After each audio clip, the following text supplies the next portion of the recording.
about today was the fact that it was Vivi's 27th birthday. Another reason the gals, all graduates of LSE Law School, had decided that this should be the marathon reunion day. Combining occasions was something they often did. Being so busy with their careers, it was the only way to make sure nothing got overlooked. Throwing back the pale blue striped duvet, Vivi stood as tall as her willowy 5'9" allowed, arched her long back, and gave a lazy side-to-side twist to stretch out her waist. Since ending the intense pre-marathon training, her body had softened slightly, making it, according to Greg, more feminine and curvy, and way sexier. He had a thing about large women, which made his attraction to her a bit of a mystery, given how slender she was. However, they'd been seeing one another for several months, non-exclusively, so their friends weren't living in daily expectation of some significant news. A baby, a wedding, or perhaps something as simple as moving in together. Despite their casual relationship, Vivi had to admit that he was a bit of a dreamboat in his way, sporty, witty, fiercely intelligent, and very well connected in the financial world, thanks to his gentrified family and their historic ties to the city. When he spoke, it was immediately evident that he came from privileged pastures. However, Vivian strongly doubted that he gave a single thought to the relative ordinariness of her own roots. He wasn't a snob, or not that she'd ever noticed.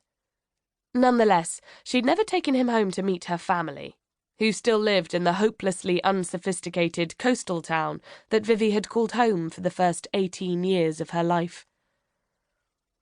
She'd moved on since uni, had redefined her focus, and was part of another world that could hardly be more different from the simplicity of her early years. Not that she had changed in character, for she was still the same upbeat and optimistic Vivi that her beloved grandpa used to call Vivivacious. This nickname came from her love of life and people, especially him and Nana Bella, which was what she used to call her grandma, on account of her name being Bella. Vivi also adored her younger brother, 19-year-old Mark, and there was no doubt that she loved her mother with all her heart, and knew that her mother felt the same about her. However, their relationship was the most complicated and frustrating part of Vivian's world, which was why she didn't often go home. She'd spent too many years trying to unlock the closed doors in her mother's heart and unravel the secrets Gina had never shared. And now all Vivian wanted was to avoid the confusing and conflicting emotions she always came away with after spending time with her mother. She wasn't giving any of this a single thought on this glorious spring morning, although she expected her mobile to ring at any minute, bringing a dutiful happy birthday call from home.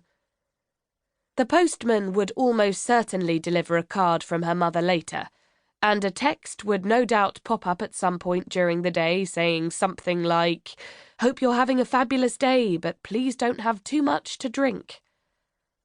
There wouldn't be a present, because her mother had stopped buying them a few years ago, saying, "I always get it wrong, so there doesn't seem any point in wasting my money. If you want something, just ask." That was Gina all over. In spite of being a glamorous and successful 46-year-old businesswoman with a good sense of humour and plenty of friends, she could be prosaically practical about things that called for frivolity or indulgence. Although, Vivi reminded herself, their surprise trip to Venice a few years ago had proved her mother could be both imaginative and impulsive when she wanted to be. However, it was true to say that Gina was usually awkward with celebrations.